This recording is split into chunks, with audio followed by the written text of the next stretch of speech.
ইউক্রেনকে দূরপাল্লার অস্ত্র ব্যবহারের অনুমতি দেওয়ার অর্থ হল রাশিয়ার সাথে সরাসরি পশ্চিমাদের যুদ্ধ। বৃহস্পতিবার এ হুঁশিয়ারি দেন রুশ প্রেসিডেন্ট ভ্লাদিমির পুতিন।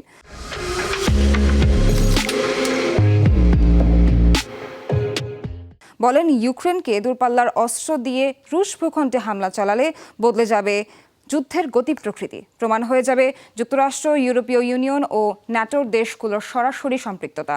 আর সেটি ঘটলে চুপ করে থাকবে না মস্কো। রুশ ভূখণ্ডের ওপর যে ধরনের হুমকি তৈরি করা হবে তার উপর ভিত্তি করেই পরবর্তী সিদ্ধান্ত নেওয়া হবে, এই হুঁশিয়ারি দেন ভ্লাদিমির পুতিন।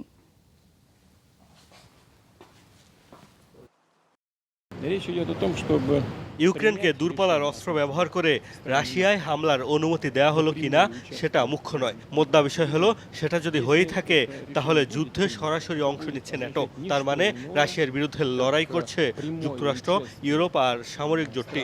সেই ক্ষেত্রে আমরাও চুপ থাকবো না, বদলে যাবে যুদ্ধের গতি প্রকৃতি।